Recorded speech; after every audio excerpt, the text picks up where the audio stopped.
A gente dá início a mais um programa Na Mira com o Fernando Veloso aqui na TVC, na TV Correio da Manhã. Você vai acompanhar aí em Teresópolis, Petrópolis, Friburgo, Paraíba do Sul e Três Rios.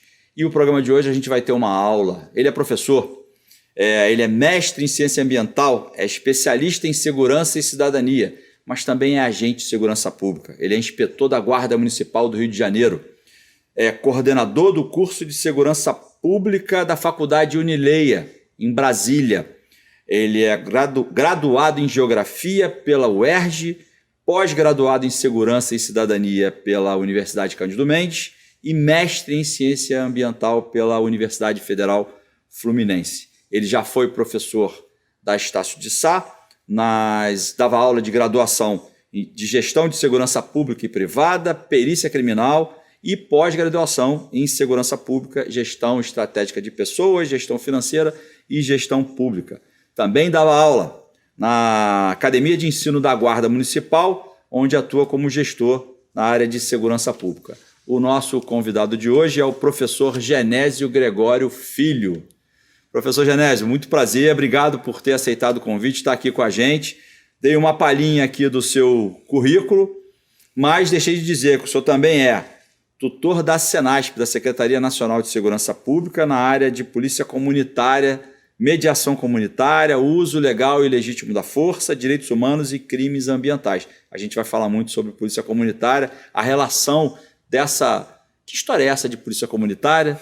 Né? Vamos desafiar a audiência aqui do programa para ver se eles sabem o que quer dizer polícia comunitária.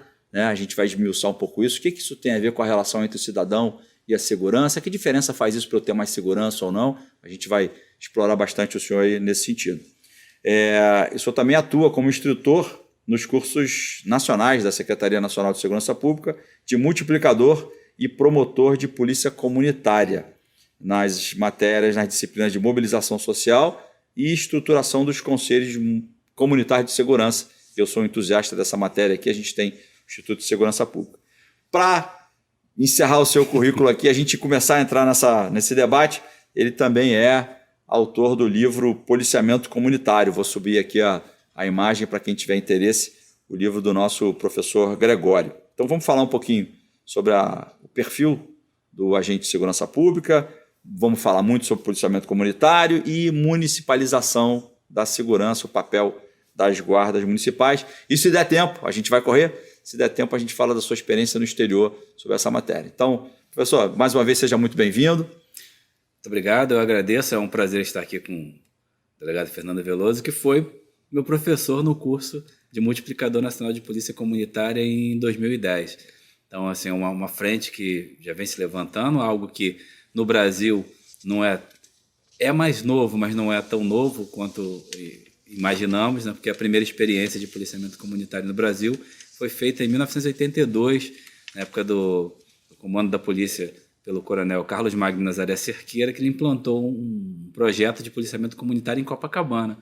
E antes disso já tem experiências anteriores, no próprio Japão, que é o país que traz essa ideia. Como é o nome lá? Os Cobuns, não? Coban, que são os postos, né? Os postos comunitários, onde o policial trabalha, e em algumas áreas até mora no Coban, e ele é aquele policial que atende a população daquela área ali no entorno. Então, isso é muito importante se ter essa experiência trazida para cá. Em 1910, foi sistematizado nos Estados Unidos por um chefe de polícia chamado Arthur Woods, e depois a filosofia foi basicamente consolidada através de Trajanovics, né, que ele cita lá o que é a filosofia de polícia comunitária e dita quais são os seus princípios. Mas, professor, não dá muita dica não, porque eu vou começar aqui fazendo um jogo inverso. Primeiro, você já deu, né, já revelou o segredo aqui, que a gente já teve esse contato, tive o prazer, né, na época, fui convidado pela Secretaria de Segurança para mergulhar nesse universo da polícia comunitária, e aí conheci, me tornei um entusiasta dessa matéria e fiquei muito feliz quando você concordou de vir fazer essa entrevista com a gente. Mas vamos começar dizendo para a audiência da TV Correio da Manhã o que não é a polícia comunitária. Então, polícia, eu tive que recuperar meus estudos lá, né, já tem muitos anos, e aí fiz umas colinhas aqui. Polícia comunitária não é uma técnica policial, né? Polícia comunitária não é um estilo de policiamento limitado ou especializado. Polícia comunitária não é necessariamente o patrulhamento a pé ou de bicicleta. Isso. Essas anotações eu tirei lá dos livros da Senage, que eu usei para dar aula, né? Polícia comunitária não é condescendente com o crime, ou seja, não tem nada de entregar flores e nem abraçar criminoso. Não tem, polícia comunitária não tem o sentido de assistência social, mas sim de participação social. Agora que eu disse tudo que não é, professor, começa a explicar para a gente como é que o telespectador da TVC pode entender melhor essa coisa de polícia comunitária. A gente teve uma experiência recente, o senhor falou do Coronel Cerqueira, nos anos 80. A gente teve depois do episódio, né, o programa, né, que se transformou num grande programa que foi a UPP. Né? Eu entrevistei aqui semana passada o Coronel Biratã Ângelo, que falou muito da história das UPPs para a gente. Né? E agora a gente tem isso sobre um estudioso, um acadêmico, um professor que é inspetor da Guarda Municipal do Rio, com 28 anos de carreira. Explica para a gente, né, com todo esse conhecimento que o senhor traz, o que é polícia comunitária, o que a gente, o que o cidadão que não é da área de segurança, né, o que ele precisa ouvir para ele entender o que é polícia comunitária. Na verdade, a polícia comunitária é uma filosofia, né? Então tem uma diferença entre o policiamento comunitário e a polícia comunitária. O policiamento seria a metodologia, se está próximo, como trabalha com a população. Mas, na verdade, a polícia comunitária é uma filosofia estruturada em 10 princípios básicos que visa uma construção de uma segurança pública onde se tenha a participação social, a participação da sociedade, porque essa questão do cometimento de crimes, em toda a sociedade você vai ter algum tipo de crime. Né? O David Bailey, que é um grande pesquisador, faleceu há pouco tempo, americano, ele falava que dentro de uma comunidade, que é um grupo de pessoas que habitam um espaço, independente de recorte social, se é rico, se é pobre, dentro daquela comunidade apenas 2%, né, dos habitantes ali tendem a cometer algum tipo de crime. E o fato todo é que a polícia gastava a energia dela toda com esses 2% e deixava de atender os outros 92%, os outros 98%, que são o cidadão que não comete crime, o cidadão de bem. Então é uma forma de você inverter esse papel e ter a participação social para que você consiga combater o crime. Lembrando que o crime, né, a questão do crime, ele é sistêmico. Né? Então, quando se fala em segurança pública, também se fala em um grande sistêmico. Nós somos como se fosse um grande motor com várias engrenagens, e a segurança pública ela é uma dessas engrenagens. Aí você vai colocar trabalho, emprego, educação, saúde, tudo isso, né, como outras engrenagens. E quando a máquina não funciona bem, você acaba sobrecarregando uma engrenagem específica, que é a engrenagem da segurança pública. Então, muitos problemas que não são de segurança, eles se tornam problemas de segurança. E o objetivo principal, né, da polícia comunitária é você trazer essa mudança e trabalhar com o caráter da prevenção. É você prevenir o crime, evitar que ele aconteça. Isso que é uma coisa que é muito interessante. Tem um professor lá de São Paulo, o Antônio Celso Brasiliano, que ele trabalha com análise de risco na área de segurança. Ele fala que dentro da segurança pública, né, dentro da segurança no aspecto geral, 85% do processo é de prevenção. 10% é dissuasão, que é a presença do agente ali, o cara olha, tem um policial ali, eu não vou querer cometer crime aqui. E 5% é quando se tem uma ocorrência. E a gente às vezes valoriza muito esses 5% e esquece dos outros 95%, que são a parte de dissuasão e a atuação preventiva diretamente. Vou deixar o professor respirar? Sim. Então, esse a gente pode dizer o seguinte, essa filosofia, então a gente já começou a entender aqui, né, que não é uma estratégia, não é alguma coisa que a polícia faz para ficar bem na fita, não é uma artimanha para pegar informação e poder investigar, né, não é um modelo de policiamento, é um conceito, é uma filosofia. Né? E dentro desse conceito, trazendo já para a nossa realidade aqui, acho que você vai poder falar aí, já começou a falar um pouco do Japão e tal, de outros países, mas trazendo para a nossa realidade, a própria Constituição Federal, quando ela diz que segurança, né, é dever do Estado, e direito e responsabilidade de todos. Assegurar, eu não sei se na época da Constituição, lá em 88, né, se pensaram em policiamento comunitário ou não, mas o fato é que ela está inserida dentro da nossa Constituição quando diz que é a responsabilidade de todos, porque é uma filosofia de polícia que traz a sociedade para participar, né, do que ela pretende, do que ela precisa né, como entrega, como serviço da segurança pública. E essa coisa da prevenção, acho que você disse muito bem, de uma maneira muito clara, porque hoje a gente tem, o problema é o que aparece. Né? Então tem muita crítica, inclusive, quanto à atuação da mídia. Né? Quanto à atuação da mídia que critica muito a ação da polícia, mesmo quando parece que deu certo. Né? Quando a polícia prendeu o criminoso, mas se alguma coisa não saiu da forma como os analistas de plantão entendem que deveria ter sido, a polícia apanha. Então ela apanha quando acerta e quando erra. Né? E quando você diz que essa energia toda da polícia é voltada para aqueles 5% que são um problema e a gente ignora, né, os outros 95%, a gente deixa de atender justamente aquelas pessoas que são, vamos chamar aqui, são os mantenedores da polícia, que é quem faz o Estado funcionar, que é quem gera riqueza e tal. A gente ignora essas pessoas. Acho que fica muito claro isso, a gente começa a entender um pouco por que a polícia é tão mal compreendida. Talvez o próprio modelo que a gente emprega, e aí a gente não está falando aqui do Rio, a gente está falando do Brasil. É um modelo reativo. É um modelo que atua na medida em que o crime acontece. A gente tem a polícia militar, as guardas municipais, que atuam na prevenção. Né? A polícia civil, a polícia federal, a polícia rodoviária federal, enfim. Cada uma tem o seu espaço de atuação aí. Mas o fato é que todas elas estão procurando o problema. Elas ficam procurando o problema. Então, seja no patrulhamento preventivo, seja na investigação que acontece, que se inicia depois que o crime acontece. Não há um direcionamento da atividade policial para a prevenção ou voltado para o que a sociedade, para o que o cidadão pretende. E a polícia comunitária traduz um pouco isso. Sim. Como é que a gente pode representar, pode ilustrar para quem está nos acompanhando agora, como é que isso poderia funcionar na prática? Como é que a gente traduz isso na prática? Não, estou entendendo, conceitualmente é isso. É bacana, é melhor que seja assim, ouvir a sociedade, né? Ou seja, onde é que a polícia coloca a sua energia? Hoje a polícia coloca a sua energia onde ela acha que tem que colocar. Então a gente estava conversando antes aqui, no Rio de Janeiro a gente tem quase 1 milhão de registros de ocorrência a cada ano. Evidente que a polícia investigativa não dá conta disso. Se ela der conta de 1/3 disso, é muito, talvez nem isso ela consiga atender. E o que ela deixa de atender, né, em grande parte, são justamente aqueles crimes menores. É o cidadão que vai numa delegacia para fazer um registro de ocorrência de uma briga, de uma discussão com o vizinho, de uma perturbação de sossego, né, de coisas que para a polícia são pequenas. O policial está ali empolgado numa investigação para desvendar, para desmantelar uma organização criminosa, né, que pratica roubo de carga, né, ou tráfico de drogas, ou milicianos. E ele entende aquilo, e aquilo é um problema grave e tem que ter atenção dele. Né? Só que todo o modelo da polícia está voltado para uma ação reativa. Né? Professor Gregório, é só um minutinho, a gente vai no comercial rapidinho e já retoma. Já imaginou melhorar seu estado, sua cidade e a vida de sua família com um aplicativo? Alerge já!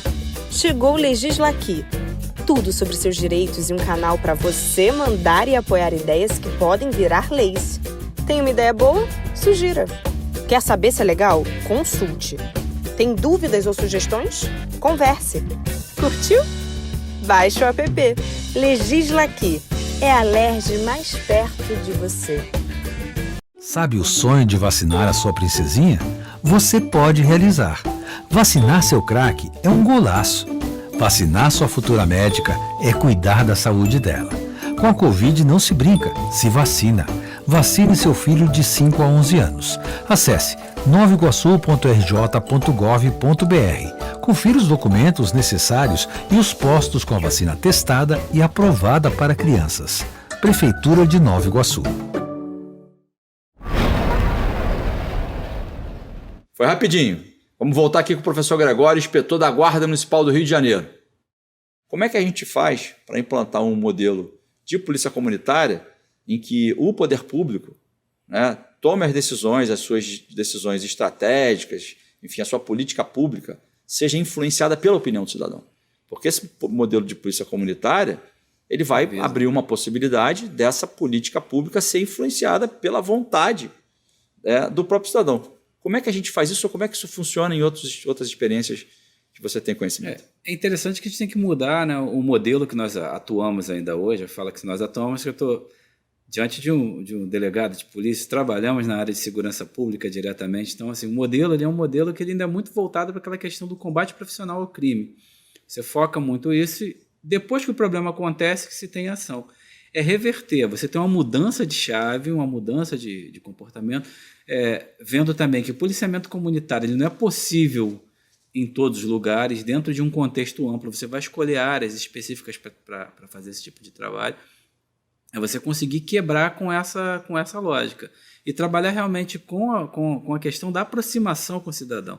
Como estávamos conversando aqui antes, né, hoje, na minha área de atuação, que é uma ponta da Zona Sul, né, parte da Zona Sul já mais próxima ao centro da cidade, os maiores problemas que eu tenho são problemas relacionados à perturbação do sossego, né, aquele bar que usa o som muito alto, ou alguém que estaciona. Problema de estacionamento é constante na porta de garagem, estaciona em vaga de idoso, em vaga de deficiente. Não é você mudar uma lógica, é você reverter essa lógica direto do combatente para uma lógica onde você pode trabalhar com proximidade. Falando em termos de experiência, né, eu tive, em 2017, eu fui ao Encontro Internacional de Chefes de Polícia na Pensilvânia, nos Estados Unidos, na Filadélfia, e lá eu pude conversar com os outros colegas policiais que trabalham, né, lá nos Estados Unidos, profissionais capacitados, supervalorizados e que têm um respeito da sociedade, mas não é porque assim a sociedade morra de amores pela polícia. O policial ele é o representante, ele é o braço forte do governo, ele é o representante do poder na rua. Desculpa te interromper, professor, mas ele talvez tenha essa força, esse poder todo, e a gente sabe, isso é muito comum, acho que todo brasileiro já ouviu isso. O policial que vai para o exterior, ele é recebido, né, com glória. Aqui, né, ele padece.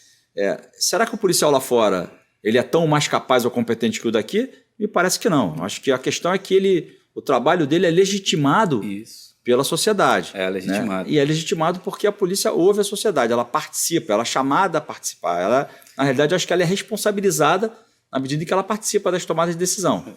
A gente poderia dizer isso. Certamente.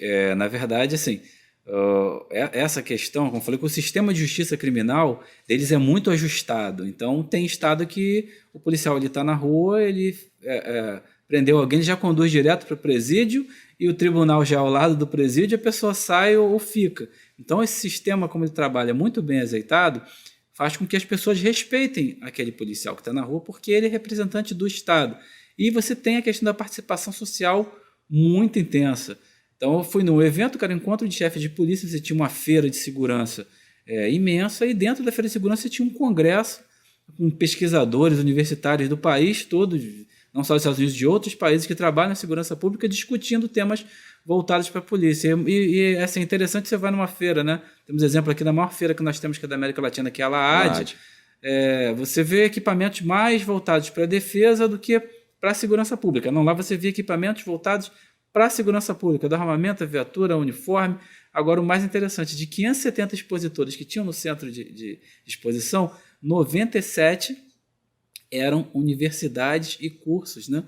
Organizações específicas que trabalham com a questão do trabalho policial, de formação, especialização. E lá o que eu percebi claramente é que eles não trabalham, né, para a polícia, eles trabalham com a polícia, resolvem soluções para a polícia. Não tem esse distanciamento, né? Você está falando do mundo acadêmico, essa proximidade do mundo acadêmico com o policial aqui, a gente...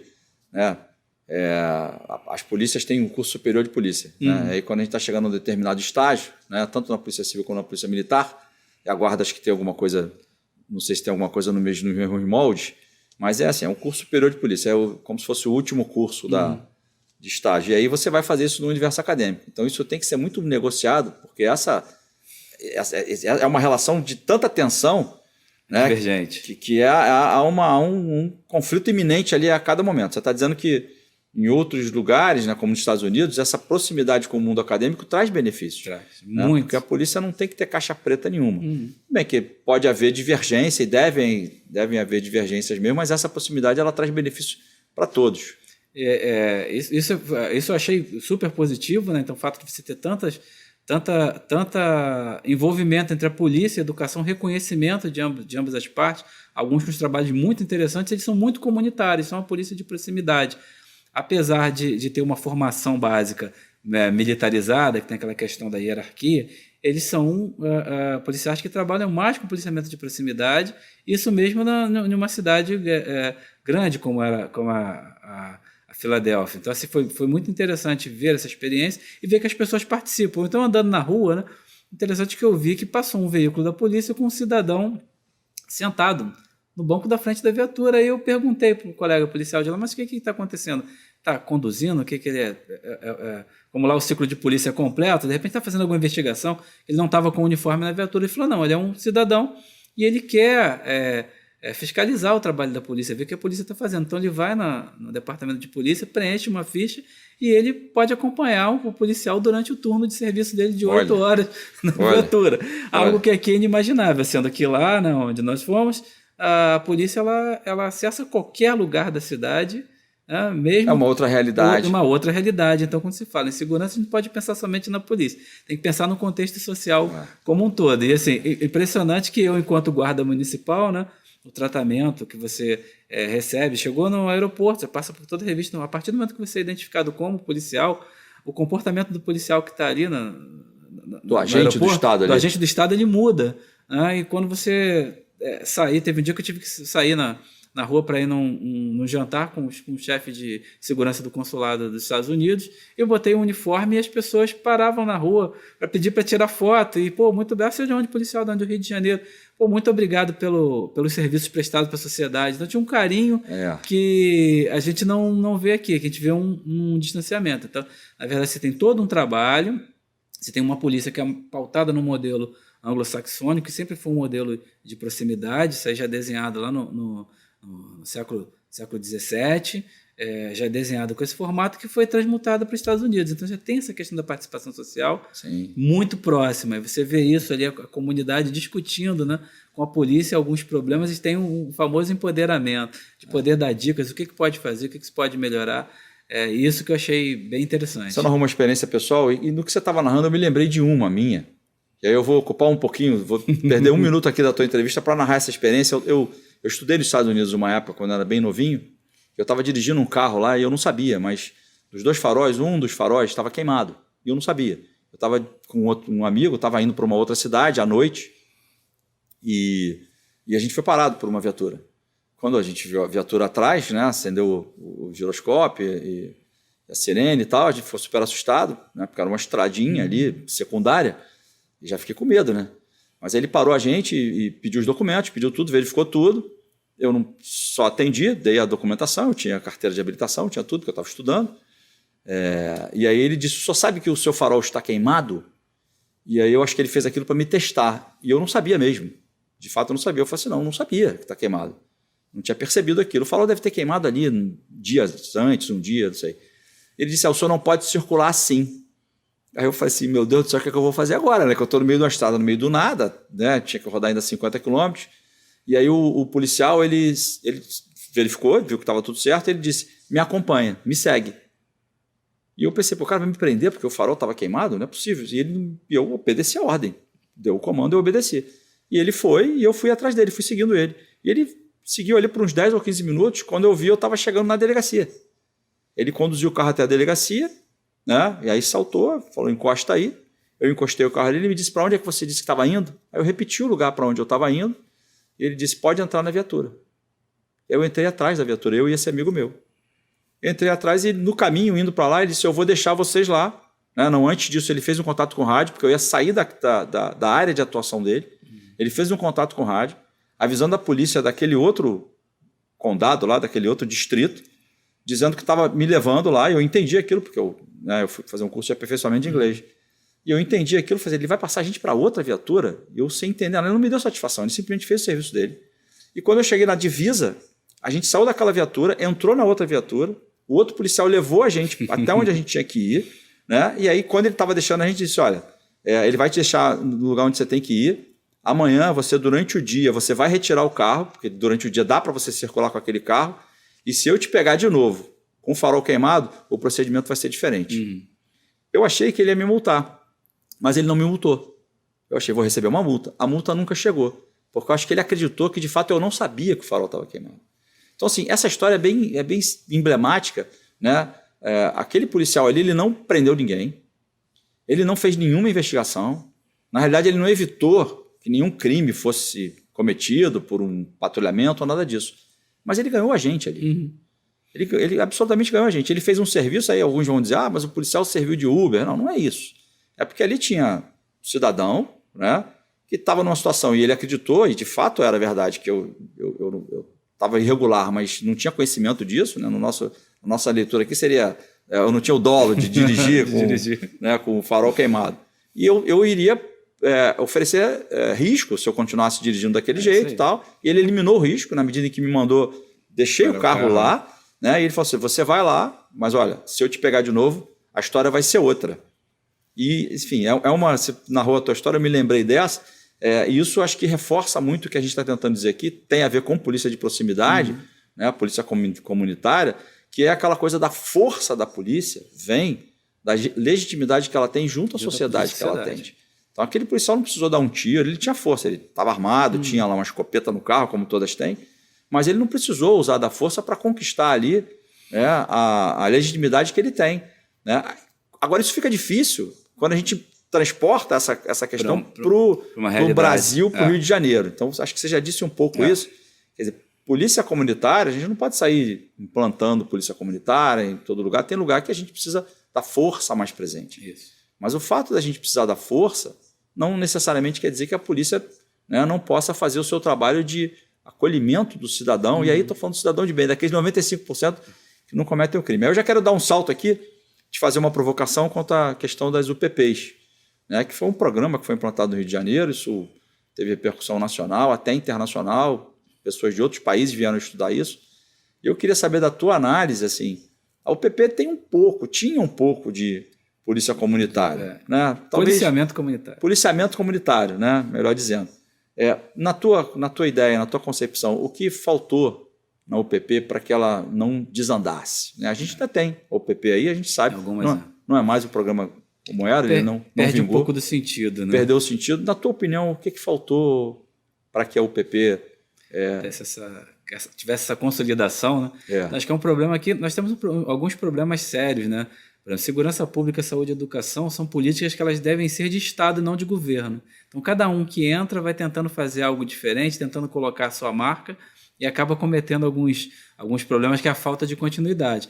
No caso da UPP, ela aborda um pouco da filosofia de polícia comunitária. Às vezes eu até brinco, né, que quando eu fiz o meu livro sobre policiamento comunitário, eu falava exatamente sobre o profissional, sobre o guarda, que ele trabalha com policiamento comunitário, mas ele conhece parcialmente a filosofia de polícia comunitária. Às vezes ele faz até mesmo sem saber.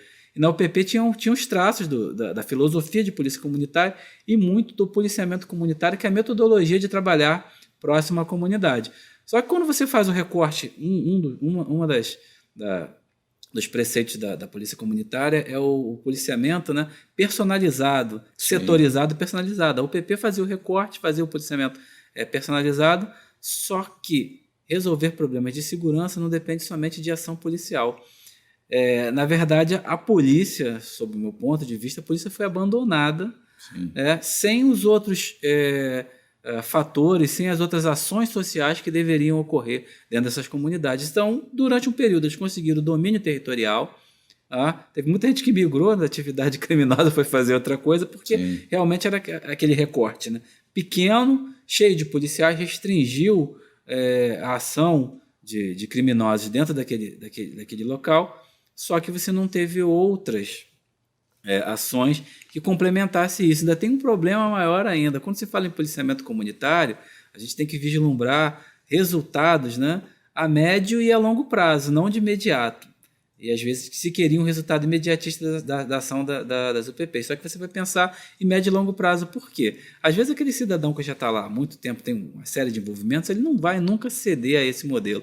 Você trabalhar principalmente com as crianças. Sim. As crianças, né? O futuro adolescente, né? Hoje é criança, o futuro adolescente, o futuro adulto, ele vai ter uma visão diferente do que é a ação policial. Vai sair daquela visão do pé na porta, do fuzil, do tapa na cara. Vamos fugir disso e vamos implantar uma outra ordem. Aí, para isso, você precisa de mais tempo. E acho que não deram tempo nem de se ter um amadurecimento das UPPs, para que elas começaram realmente a crescer, se expandir. se consolidar. Aí que vem a grande questão. Como eu falei, tem projetos que são projetos de Estado e outros são de governo. É exatamente quando o governo ele começa a utilizar isso como ferramenta política. Você constrói várias UPPs e acaba... Foi capturada pela conveniência política. Exatamente, acaba esquecendo. Por exemplo, no caso do meu próprio trabalho, nós tínhamos na Guarda Municipal uma unidade específica que era o grupamento de guardas comunitários. E o meu livro ele foi escrito em cima de um estudo de caso de uma base que nós tínhamos em Vargem Pequena, que era o conjunto Bandeirante, que chamava de César Maia, né? Em homenagem ao prefeito da cidade na época. E fala exatamente sobre isso. Nós tínhamos um trabalho estruturado, ele ficou estruturado em 6 bases, tinham 2 bases que o trabalho dava super certo, essa de Jacarepaguá e a ilha de Paquetá, que é já um ecossistema fechado, dava super certo, e quando você tenta expandir muito, você acaba perdendo em qualidade.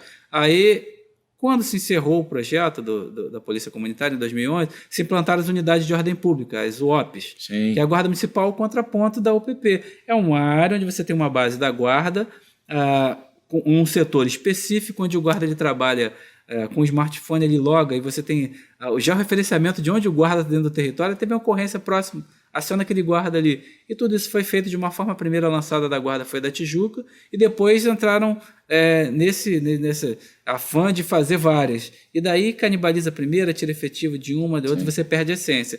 Às vezes vale mais a pena você fazer um projeto mais enxuto, mas que vai ser efetivo, vai te trazer resultados em médio e longo prazo, do que se tentar fazer algo grandioso e acabar perdendo sentido, que hoje, por exemplo, o pessoal falou na Vila Cruzeiro tem uma UPP, mas qual é o papel dessa UPP hoje? É isso aí, a gente vai dar uma paradinha rápida, vamos parar para o comercial e a gente volta aqui com o professor Gregório. Já imaginou melhorar seu estado, sua cidade e a vida de sua família com um aplicativo? A Alerj já! Chegou o Legislaqui. Tudo sobre seus direitos e um canal para você mandar e apoiar ideias que podem virar leis. Tem uma ideia boa? Sugira. Quer saber se é legal? Consulte. Tem dúvidas ou sugestões? Converse. Curtiu? Baixe o app. Legislaqui. É a Alerj mais perto de você. Sabe o sonho de vacinar a sua princesinha? Você pode realizar. Vacinar seu craque é um golaço. Vacinar sua futura médica é cuidar da saúde dela. Com a Covid não se brinca, se vacina.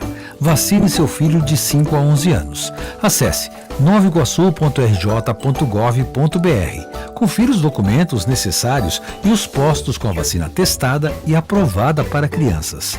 Prefeitura de Nova Iguaçu.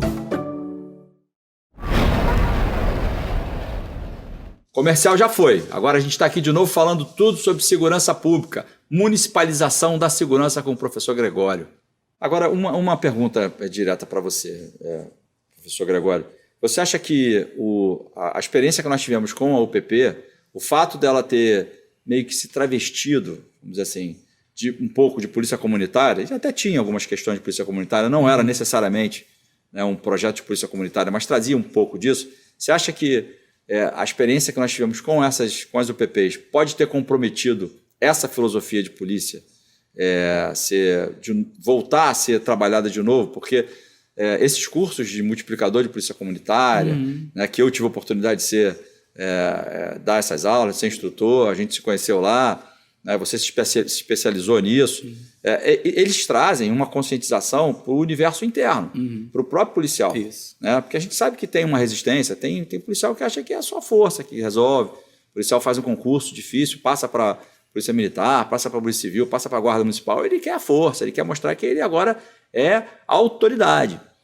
E a gente precisa lembrar ele que essa autoridade vem pela força, sim, mas também vem pelo reconhecimento da sociedade. Com certeza. E aí uma filosofia que já deu certo em outros países, que é milenar, a gente tem histórias aí na época do Japão, antigo, que demonstram que esse reconhecimento é a base do poder da polícia. A gente não está dizendo com isso que a gente tem que... Só isso basta. Então, em alguns lugares, como é o caso do Rio de Janeiro, em que a gente tem áreas em que a gente tem que ter verdadeiros...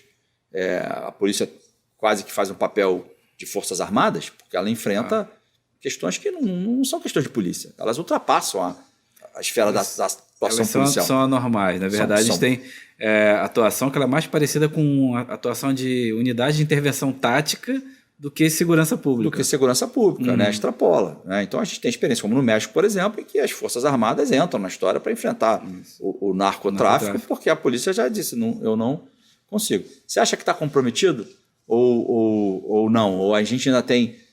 porque eu vejo hoje a discussão sobre segurança pública está muito, assim como tudo, está tudo muito polarizado, tudo muito extremo. Quer dizer, ou é o extremo de lá ou é o extremo de cá.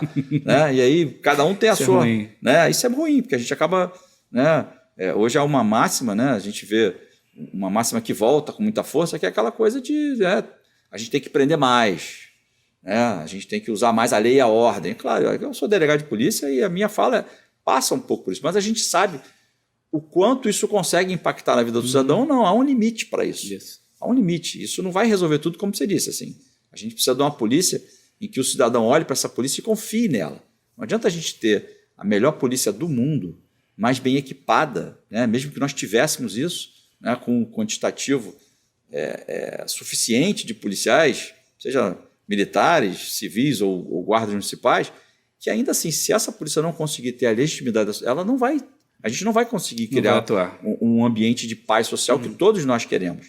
E aí, por isso que eu te faço essa pergunta, como eu sei que você é um estudioso do assunto, né? A gente não está nem falando de ambiente aqui, de meio ambiente, né? Você é mestre também. Vamos tentar falar disso de municipalização de polícia, mas só responde para mim primeiro isso. Você acha que está condenado isso ou a gente ainda tem esperança? A gente tem esperança porque acho que esse problema é um problema que também tem muita resistência cultural interna organizacional. Mas quando a gente fala que assim mudar a polícia, a gente não precisa mudar a polícia, a gente tem que mudar a sociedade. Como a sociedade ela vê como ela se integra com a polícia. Agora, quando se fala em processo formativo, a gente tem que ver que tem algumas coisas que ainda são muito tradicionais dentro das instituições, que elas devem ser mudadas até para que se tenha essa proximidade. Porque a visão, né, que, como falou, que tem unidades que trabalham basicamente como grupos de intervenção tática, se trabalham numa guerra, e isso é basicamente uma visão do militar, de força armada, né? Aquela questão de eu tenho que estar ali, tem um inimigo específico, eu tenho que eliminar esse inimigo. E às vezes isso é traduzido para a segurança pública. Sim. Acho que essa chave que precisa ser mudada, mas não é algo que a gente consegue fazer com uma canetada. Né? Eu lembro que teve um determinado governador para a nova polícia, aí muda o adesivo, mas não mexe no conteúdo.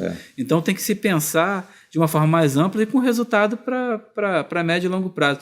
A gente ainda precisa passar por várias gerações, não só de policiais, para se mudar. Lembro quando falavam muito aqui no Rio de Janeiro em fazer a fusão, fazer a polícia de ciclo completo, fundir a polícia civil com a polícia militar. Pode fundir as duas e vai demorar uns 30, 40 anos para você ter realmente uma nova polícia. Sim. Porque a cultura de ambas as instituições ainda vai permanecer ali latente durante muito tempo. Então, tem essa esperança sim, mas depende de ações que pensem segurança pública como sistema e para médio, com resultados para médio e longo prazo. O imediatista, a gente já sabe como é que as coisas funcionam. Teve um governador que disse que em 6 meses resolveu o problema da segurança. Não precisa ser muito antigo, precisa ter muito cabelo branco para lembrar dessa história. Em 6 meses eu vou resolver o problema da segurança. Eu vou te fazer uma colinha aqui, porque você está falando de polícia comunitária, e aí eu extraí lá daqueles livretos lá da Senasp o seguinte, quais são os elementos da polícia comunitária? Acho que a gente já disse isso aqui, mas está organizado. É a prevenção do crime baseada na comunidade. Isso. Então não é a prevenção do crime baseada no olhar da que a polícia, ou na prioridade que a polícia elenca. Um outro elemento é a reorientação das atividades de patrulhamento. Então esse patrulhamento ele é reorientado a atender essa necessidade da comunidade, não da mancha criminal só. Porque a gente trabalha somente com mancha criminal, que é algo que é extremamente dinâmico. Dinâmico, e muda. E deixa de atender aqueles outros 95% que são os nossos clientes. Exatamente, assim, é o cliente da segurança pública. Aumenta a responsabilização da polícia. De fato, acaba aumentando a responsabilização da polícia, porque ela acaba tendo um compromisso maior com o cidadão. Né? Porque para atender a necessidade dele ali, se ele apresenta essa necessidade, a polícia tem. Porque hoje a polícia tem que combater o crime. Então o crime acontece, a polícia chega depois, investiga, vai estar sempre devendo, porque, como você disse, crime sempre vai ter. Né? E a polícia não está atendendo a demanda daquele cidadão, ela está enfrentando o crime. Aí as pessoas vão pensar assim, mas o delegado ficou louco de ver, né? Porque então como é que a polícia não vai enfrentar o crime? Não, a gente não está dizendo isso. Ela continua enfrentando o crime, só que ela passa a ter um olhar voltado para a necessidade do cidadão. Como é que a gente faz isso? Aí a gente precisa estudar a polícia comunitária, precisa se debruçar. Já fica a sugestão do teu livro aqui, né, para quem quiser conhecer melhor. Né, a gente vai fazer um sobrevoo aqui sobre esse assunto. Né? A mudança de viés, né? A mudança de olhar sobre tem alguns preceitos que ilustram um pouco isso. Por isso que eu estou lendo aqui. E aí diz aqui também, olha, um dos elementos, a descentralização do comando. Isso. Quer dizer, dá um poder maior à ponta para esse policial tomar a decisão. Eu lembrei do meu exemplo lá, dirigindo lá com o carro com o farol queimado. Se fosse aqui, no Brasil, aquele policial teria cometido crime. Né? A gente poderia dizer até que ele prevaricou. Porque ele deixou de me autuar e tal. Mas, na realidade, o poder que ele teve ali foi um poder, né? Foi a descentralização do poder. A gente aqui faz o contrário. Talvez muito até por conta dessa questão militarizada. E hierarquizada. Na verdade, você não consegue fazer um bom trabalho no topo se você não ouve a base. Então, aquele guarda, o policial que está lá na ponta, né? Até falando no policiamento comunitário, o cara está lá no setor dele, ele viu um bueiro com a tampa aberta. É um problema de segurança pública? Não, mas pode se tornar. Pode se tornar. A partir do momento que alguém que sofreu um acidente cai, aí ele entra em cena. Então ele vai, vou entrar em contato com o órgão que é responsável para fazer essa manutenção aqui e evitar que o problema aconteça. Uma poda de árvore por causa de iluminação, o local está muito ermo, está escuro. É um problema de segurança pública? A princípio, não. É um problema que é aqui na Fundação Parque Jardins. Mas passa a ser, mas pode refletir. Se tornar. Eu vindo para cá, eu reparei, né? Eu reparei por acaso que tinha, né, não havia poda nas árvores e tinha sinalização do trânsito, inclusive, que estava encoberta por isso. Então pode se tornar um problema de segurança pública, até a gente está falando de tiro aqui, violência direta, mas de acidente de trânsito também. Né? Gera outros fatores. Outros fatores. E o último, né, que eu acho que é o mais interessante aqui, que é o policiamento orientado para a solução de problema. Isso também é um dos preceitos da polícia comunitária. Quer dizer, o policiamento passa a ser orientado para a solução do problema. Que problema? Os problemas que vieram dessa interação com a comunidade. Né? Fala um pouco para a gente também dessa coisa do conselho comunitário, que você também é... Né? Dos conselhos comunitários de segurança. Na verdade, aqui no Rio de Janeiro você tem a instituição por lei dos conselhos comunitários de segurança. Cada área integrada de segurança pública, que é a área que é coberta por um batalhão, né, por uma...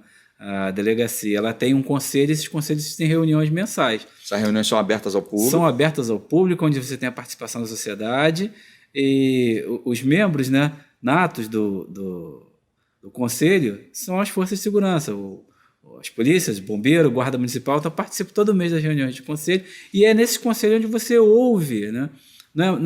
Ouve os problemas que a comunidade tem. Não é como usar aquilo só como se fosse uma ouvidoria, uma forma de você interagir e atender aquelas necessidades. Eu trabalho na área da 2ª ISP, né, que cobre aqui Botafogo, Laranjeiras, Flamengo, Urca, Catete, Largo do Machado e Glória. Onde todo mês a gente participa da reunião e é muito legal que hoje nós temos uma facilidade tecnológica. Esses grupos que são criados no WhatsApp ou em outros aplicativos com os moradores e os representantes da segurança pública. Às vezes aparece algum tipo de problema e ele que nos informa. Nós não conseguimos abranger todos os lugares ao mesmo tempo. Sim. E às vezes está acontecendo um problema específico, nós somos informados e vamos... Traz direto pela comunidade local. Exatamente, vamos agir... A reunião do Conselho de Segurança é meio que um radar para a segurança pública. Isso, um radar é importante, é onde você tem a oportunidade de trocar essas ideias. E o que se cobra muito no Conselho de Segurança Pública são trabalhos que são voltados para a prevenção, além assim, de tentar mitigar problemas que já são... conhecidos. Na minha área de atuação específica, hoje eu tenho um problema muito grande com população de rua. Né? Nós passamos por um problema econômico, o centro da cidade hoje teve um esvaziamento por causa da própria pandemia de Covid, muitos comércios fecharam, e boa parte da população de rua que atuava no centro, né, como perdeu aquela movimentação, migraram para os bairros da Glória e do Catete. E como é que nós vamos resolver isso? É um trabalho que ele é exclusivo da guarda, do batalhão? Não, é um trabalho que é feito com a assistência social, com a prefeitura, com o Estado que tem uma rede que tem que ser acionada. Exatamente. Se a gente for falar só de polícia, a polícia vai fazer o quê? A polícia militar, a guarda municipal vão fazer aquela presença ostensiva, né? E aí essa presença ostensiva serve para todo mundo, né? Para o criminoso que está ali ou para a pessoa que por acaso está na rua e pode vir a cometer o crime. Né? Esse é o trabalho de polícia, é o que a gente vive hoje. Né? É a filosofia que a gente tem implantada hoje. Né? Quando a gente fala de polícia comunitária, eu estou sempre puxando aqui o negócio para o lado da polícia comunitária, a gente está falando de uma interação que pode vir vindo da sociedade local, dessas reuniões de conselho comunitário, ela pode ser colocada, pode ser inserida dentro de uma prioridade a ser trabalhada também pelas polícias, até através do acionamento dessa rede de acolhimento, dessa população, né, que pode vir também a cometer. Aqui ninguém está dizendo que, né, são criminosos, mas parte dessas pessoas podem vir a praticar crimes. Algum tipo de crime. Na verdade, você tem uma diversidade muito grande. Então, tem desde aquele cara que às vezes trabalha no centro da cidade, mora na Baixada, não tem condição de pagar a passagem todo dia para voltar para casa e dorme na rua, como você tem pessoas que às vezes já estão com a família desestruturada, são usuários de droga. Então, é um universo que ele é muito, muito amplo. E o trabalho é um trabalho que ele é feito através de ações intersetoriais. Você não vai resolver o problema sozinho. Por isso que eu falo, a segurança pública hoje não é um problema exclusivo das forças de segurança. Sim, claro. Você tem que ter uma visão muito mais ampla para poder conseguir resolver esses problemas. E essa questão da participação social ela é fundamental. E a participação, ela vai além. Você dá um empoderamento à comunidade para ela apontar, você pode trabalhar mais nesse aspecto aqui do que nesse aspecto. Sim. É você priorizar onde é que vão ser as ações através desse empoderamento e não utilizar o Conselho Comunitário de Segurança somente como ouvidoria, só lá para o cara ficar falando no teu ouvido, que eu estou com um problema disso, com um problema daquilo. Mas a pior participação é a não participação. Exatamente, é quando a pessoa participa, né? E aí é igual assim, por exemplo, na minha área de atuação. Às vezes a pessoa me manda uma mensagem, eu até resolvo o problema através daquilo que ela mandou, mas eu peço, faz o registro lá no 746, que é o número da prefeitura, né, que faz os chamados, para a gente ter a estatística do que está acontecendo naquela área. Isso também nos ajuda a fazer uma leitura sobre cada tipo de problema que você tem, qual setor que eu posso atuar, nos horários, através Às vezes as pessoas não sabem nem para onde tem que dirigir determinada reclamação. Eu participei de uma reunião de conselho comunitário, me chamaram, por acaso, até da sua região lá, né, porque eu fui delegado da delegacia do Catete. Na realidade, foi a primeira delegacia que eu fui titular. E um amigo que participa, que é ativo, ele me chamou, eu fui com ele nessa reunião, um dos temas que foi bastante discutido lá era uma dúvida, porque as pessoas não sabiam para onde direcionar, né, aquela reclamação. E aí isso foi sanado ali, na reunião do Conselho Comunitário, porque tinha gente da prefeitura ali, tinha participantes da prefeitura. Professor, mas eu queria aproveitar, já que a gente falou de Conselho Comunitário, né, as pessoas podem saber quando essas reuniões acontecem, aonde elas acontecem. Normalmente isso circula em grupos, né, de WhatsApp, hoje é muito comum isso, mas o site do ISP, do Instituto de Segurança Pública, ele traz essas datas, essas reuniões. Todos os conselhos, todas as datas do Instituto de Segurança Pública, além de ter as estatísticas locais e artigos também para quem quer entender um pouco mais sobre segurança pública. Muito importante lá o Instituto de Segurança Pública que promove, né? Fica a sugestão, né? A gente está colocando aqui na descrição, mas eu estou de olho no relógio, eu sabia que ia correr, ele corre mais do que a gente consegue, né? A gente não consegue acompanhar. Professor, eu queria que a gente você falasse um pouco sobre municipalização da segurança e o papel da Guarda Municipal. Você é inspetor da Guarda há 28 anos. 28 anos. Você é acadêmico, você é mestre, você estudou segurança, você tem uma experiência baseada, né, em modelos de outros países, inclusive. Você é professor. Como é que você vê essa questão da municipalização da segurança pública e o papel da Guarda Municipal? Na verdade, quando se fala em segurança pública, né, tem aquela questão do caput, do artigo 144. Eles querem botar como se fosse um rol taxativo. Agora, há pouco, 2019, a Polícia Penal também foi incluída nisso. E a Guarda está lá num parágrafo específico, né, que é o parágrafo 8º, onde fala que os municípios podem fazer essas guardas municipais para trabalhar o trânsito, a questão de bens, serviços e instalações, né, ou conforme dispuser a lei. Quando fizeram em 1988, você não tinha lei que falava sobre isso. E em 2014 você tem uma lei, que é a Lei 3022, a lei federal. O Estatuto da Guarda. É o Estatuto da Guarda Municipal que cria esse quadro de polícias municipais no Brasil. Só que, assim, em termos de legislação, nós estamos assegurados, mas falta você ter isso consolidado e tem alguns problemas técnicos e políticos que estão nesse meio, que às vezes fazem com que esse avanço não seja tão rápido. Você vai para São Paulo, você tem um avanço muito grande da questão da municipalização. O que você considera avanço da municipalização? A Guarda, na verdade, quando eu entrei na Guarda em 1994, né, estava lá já escrito que era bem serviço e instalações. Eu já fui trabalhar na rua diretamente, ou seja, nós já nascemos, né? Você nunca foi vigilante de prédio público? Não, acho que prédio público eu passei uma semana na prefeitura assim que eu entrei. Eu sempre trabalhei ou parque ou rua mesmo, direto em Madureira, em outras áreas que eu trabalhei. Depois eu fui policiamento turístico, eu trabalhei no meio ambiente, ou seja, o papel da guarda ela já foi suprimido. Em 88 se criou a Constituição e em 94 você já tinha algo que era feito que era bem diferente do que estava previsto na Constituição. Então ela já trabalha, ela já tem ações que são ações policiais preventivas, você tem todo o arcabouço legal que existe aí para embasar esse serviço, só que ele, na verdade, não é efetivado. O que você acha que segura isso? Tem muita questão que é política, tem interesses que são interesses particulares, né? Que acho que às vezes o interesse particular ele acaba ferindo o interesse da sociedade. A sociedade ela quer segurança, né? Ela clama por segurança e muitas vezes você fica preso, né, nesse imbróglio político e não consegue. A sociedade quer segurança, disso tudo. O cidadão quer segurança, ele não quer saber quem vai fazer. Não. O que ele quer é saber que alguém faça. Exatamente. Ele tem uma carga de tributos enorme. Ele vive assustado, ele dá um telefone para o filho, não sabe se o filho vai ser vítima de alguma coisa por causa do telefone. Se ele não der, quem é vítima é ele, porque o filho massacra ele querendo o telefone. Mas enfim, ele quer que alguém faça. E aí não dá. Nos tempos atuais, né, que a gente chegou hoje, por acaso os indicadores criminais estão diminuindo, né, isso está consolidando, né, a gente infelizmente pode dizer isso, né, mas não dá para a gente desprezar a força, né, o potencial que tem as guardas municipais no enfrentamento à criminalidade.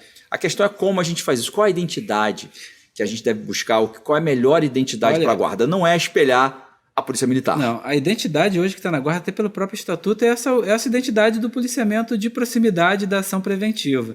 Então, quando eu fui, da própria experiência que eu fui nos Estados Unidos, lá você tem, por exemplo, a região metropolitana é como se fosse um condado. Tem lá os seus municípios, você tem ali a polícia do xerife. Mas cada município tem o seu departamento de polícia que trabalha integrado com a do xerife. Você tem as polícias do estado, são as State Patrol, cuida das estradas e trabalham integrados. Você tem lá o FBI, que é a Polícia Federal, que trabalha integrado. Então, na verdade, é o somatório de forças. As polícias elas são municipais em vários lugares do mundo. Aqui no Brasil, hoje, nós já temos um total, né, segundo alguns dados da própria Federação Nacional de Guardas Municipais, quase 140 mil agentes. Quantos agentes não poderiam contribuir na segurança pública? No Brasil, 140 mil agentes. No Brasil. E sendo que, como eu falei, o São Paulo é uma referência. Você vai para a cidade, por exemplo, no interior de São Paulo tem vários lugares onde o efetivo da Guarda Municipal é maior que o efetivo da polícia. Então, na verdade, eles não prestam apoio para a polícia. A polícia que trabalha junto com a Guarda Municipal. A Guarda Municipal do Rio hoje deve ter quase o mesmo número de efetivo que a Polícia Civil. Tem 6.400, sendo que desses 6.400 tem os 1.300 que são readaptados, estão fora de função fim. E a gente hoje tem um problema de falta de um turnover. Tem que renovar porque a nossa média de idade está muito alta. O pessoal da minha época, eu sou dos comandantes mais novos, estou 49 anos, fazer 50 agora em setembro. Então, tem que fazer uma renovação. E quanto a esses homens que estão aí, esses 6.400, eles podem ajudar em diversas questões. E quando o cidadão está na rua, que ele está passando sufoco, e chega alguém para atender, ele não quer saber se é municipal, federal, estadual, extraterreno, ele quer que alguém atenda. Então, na verdade, serviços são esses que você dizia, a guarda poderia fazer, além desse policiamento? Primeiro vou antecipar uma outra pergunta. Você diz que a guarda de São Paulo é referência. Por que a guarda de São Paulo? Porque ela é armada? Por isso que ela é referência? Não é porque é referência. Na verdade, ela a Lei 3022 já se enquadra no padrão deles, né? Então, a guarda uniformizada, uniforme preferencialmente azul marinho, armada, trabalhando nessa questão... Você é a favor de armar a guarda municipal? Na verdade, eu não... Eu quero te provocar com essa pergunta. Eu não posso, professor, eu não posso falar que assim, eu não sou contra, sou a favor, porque vai ser mera opinião. É o que está previsto no Estatuto de Desarmamento, é o que está previsto... Mais de 500 mil municípios com mais de 500 mil. Mais de 500 mil habitantes, porte integral, e é o que está previsto na 3022. Então, assim, sendo legalista, né, é o que você acha que armar a guarda municipal, na forma que estabelece lá o 3022, ele vai trazer, certamente traz benefícios, mas traz problemas. Traz ônus. Faz uma análise para a gente de armar a guarda municipal. Na verdade, o que se tem, já exerce em vários pontos a questão da atividade de cunho policial, e o que se precisa é muito treinamento, é muita doutrina para não ser o mais do mesmo, não repetir erros semelhantes. Então, não cometer, não dar continuidade ao cometimento de erros que a gente vê acontecendo. E para isso é que eu falei, treinamento é mudança de de mentalidade. Como é uma instituição nova, né?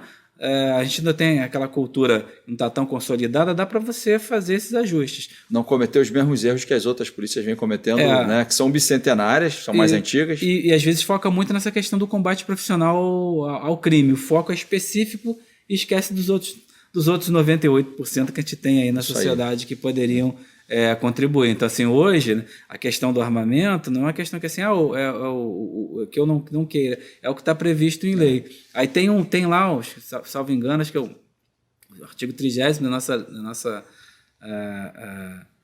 lei orgânica que fala que a guarda deveria trabalhar desarmada, mas aí tem uma lei orgânica, mas você tem uma lei federal.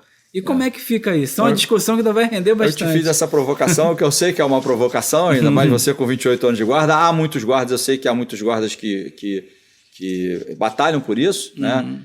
E a gente tem um entendimento quanto a isso. Acho que armar a guarda é uma necessidade em razão da situação de violência que o Rio chegou, mas eu sou favorável a que isso seja feito de uma forma criteriosa, sem que a guarda jamais perca, né? Como as polícias, né, tradicionais, vamos dizer assim, anteriores, perderam, né, essa proximidade com o cidadão. A gente começou o programa falando de polícia de proximidade, né, polícia comunitária. Agora, então a gente não por isso que essa discussão ela se estende, ela é bem maior.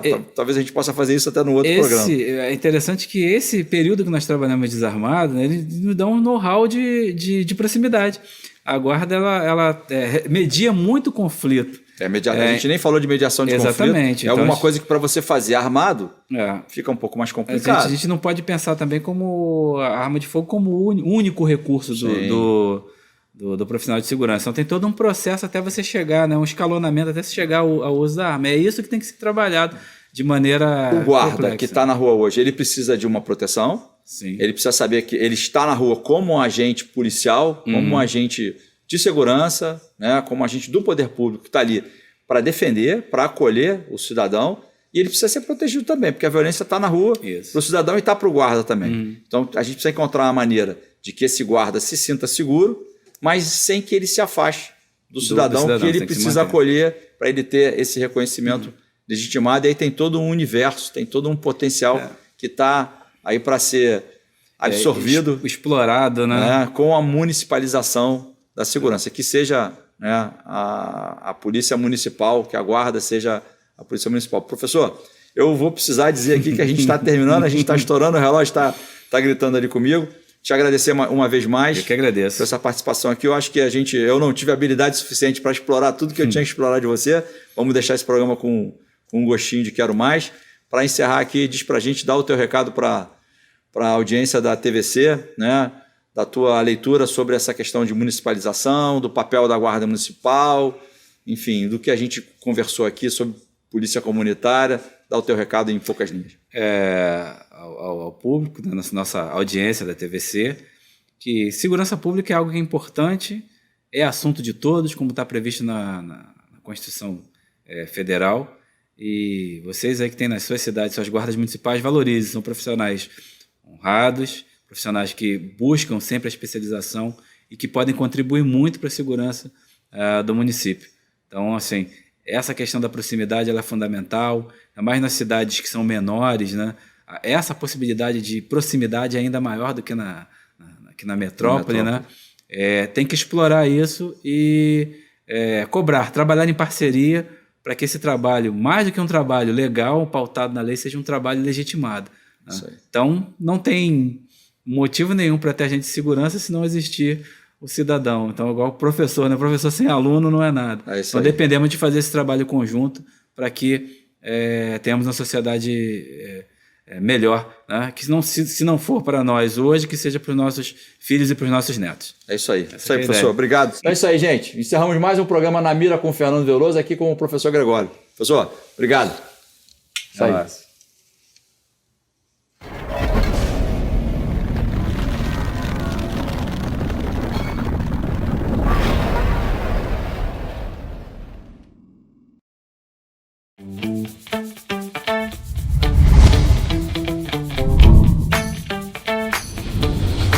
TVC, a TV do Correio da Manhã.